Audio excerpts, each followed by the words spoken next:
خواتین و حضرات، اب آپ کی آزمائش کا وقت ہے، اس لیے کہ زحمت کلام دے رہا ہوں حضرت جون اولیا کو، اور سیانے کہہ گئے تھے کہ ولی اولیاؤں کے کہے پہ جایا کرو، ان کے کیے پہ نہیں۔ بھائی جون ایلیا جانا جان، نہ میں جون ایلیا ہوں نہ حضرت جون ایلیا، اولیاء ہیں صاحب، کچھ بھی نہیں۔ میں ایک بات عرض کروں، میرا ظہور 13ویں رجب حضرت علی کی ولادت کی تقریب سے ہوا تھا امروہے میں، جو دفتر چلتا رہا، پھر پاکستان آ گیا۔ یہ دوسرا ظہور تھا۔ تیسرا ظہور جو آخری ہے وہ جناب سید سلیم جعفری کی بنیاد پر اور ان کے ایتا اور ان کے عطا کی بنیاد پر میرا تیسرا ظہور دبئی میں ہوا، اور مجھے دبئی میں صحیح معنی بالکل میں کوئی مزخرفات کی باتیں نہیں کر رہا، نہ میں خوش آمدی ہوں، میں وہ آدمی ہوں جس نے کرفیو ڈیفائی کی ہیں۔ میں ایمانداری کی بات سے کہتا ہوں، ایمانداری سے کہتا ہوں کہ میرا صحیح ظہور دبئی میں ہوا۔ مجھے اپنے بہترین سامعین دبئی میں ملے، بہترین، کیا کہنے جو؟ لیکن میں آج بہت اداس ہوں۔ اب تک میں سلیم کی خلاف ورزیاں کرتا رہا، شراب پیتا رہا، دھت رہا، لیکن آج ایسا نہیں۔ کیوں؟ میں ہار چکا ہوں۔ میں معاشرے کو اپنی اقدار پر لانا چاہتا تھا، میں حرام اور حلال کے معیاروں کو توڑ دینا چاہتا تھا، مگر میں ہار گیا۔ یہ وہ معاشرہ نہیں ہے، یہ افلاطون کا معاشرہ نہیں ہے، یہ لیکرگس کا معاشرہ نہیں ہے، یہ مارکس آریلس کا معاشرہ نہیں ہے، یہ بونوں کا معاشرہ ہے۔ میں بونا شاعر ہوں جسے بہترین سامعین ملے ہیں۔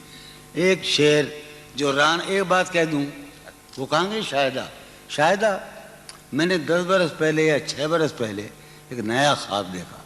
اس سرزمین میں، شاید ابوظہبی میں یا دبئی میں، ایک لڑکی کا جو اس وقت موجود ہے اس مجمع میں، جو میرا خواب ہے، جسے میں کبھی نہیں پا سکتا۔ اور میرا گھر، میری بیوی، میرے بچے سب مر گئے، میں تباہ ہو کر آیا ہوں۔ یہ حسرت کی بات ہے، اچھا یہ حسرت کی بات ہے۔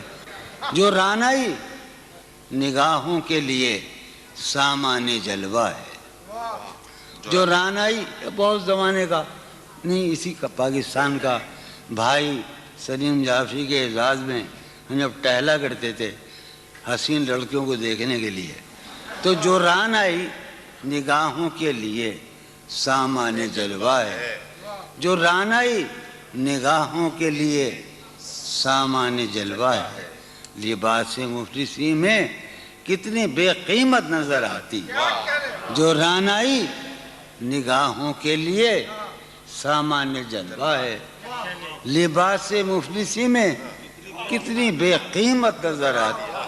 یہاں تو جاذبیت بھی ہے دولت ہی کی پروردہ، یہاں تو جاذبیت بھی ہے دولت ہی کی پروردہ۔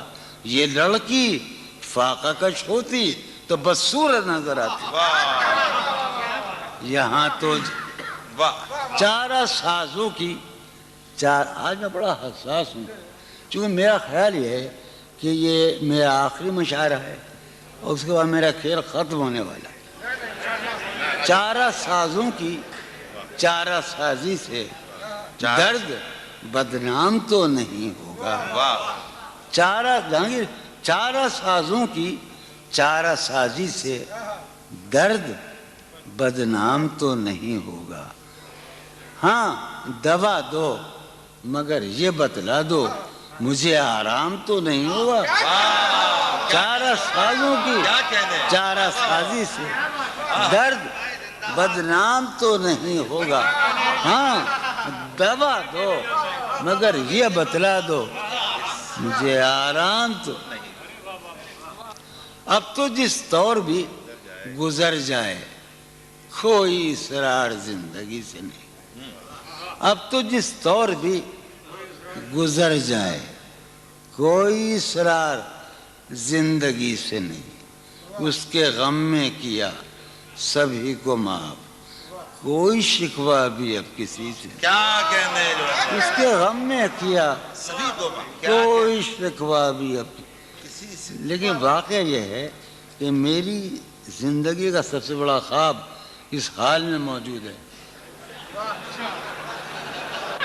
تم جب آؤ گی تو کھویا ہوا پاؤ گی مجھے، واہ نن کو عنوان ہے رمز، تم جب آؤ گی تو کھویا ہوا پاؤ گی مجھے، میری تنہائی میں خوابوں کے سوا کچھ بھی کیا کہ- اور قریب ہے، تم جب آؤ گی تو کھویا ہوا پاؤ گی میری تنہائی میں خوابوں کے سوا کچھ بھی المناک بات ہے نا، تم جب آؤ گی تو کھویا ہوا پاؤ گی مجھے، میری تنہائی میں خوابوں کے سوا کچھ بھی نہیں، میرے کمرے کو سجانے کی تمنا ہے تمہیں، میرے کمرے کو سجانے کی تمنا ہے تمہیں، میرے کمرے میں کتابوں کے سوا کچھ نہیں، میرے کمرے میں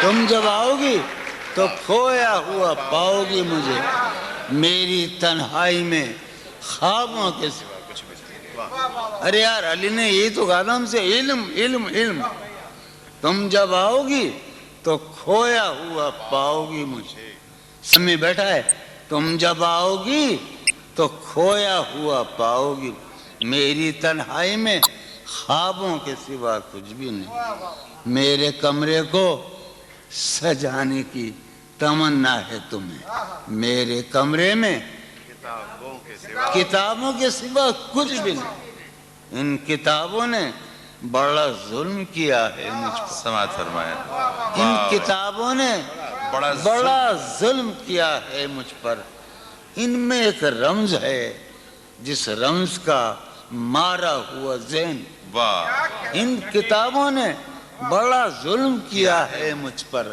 ان میں ایک رمز ہے جس رمز کا مارا ہوا ذہن، عشرت ان کتابوں نے بڑا ظلم کیا ہے مجھ پر، ان میں ایک رمز ہے، ایک رمز ہے، ایک رمز ہے جس رمز کا مارا ہوا ذہن مجدے عشرت انجام نہیں پا سکتا، زندگی میں کبھی آرام نہیں، کیا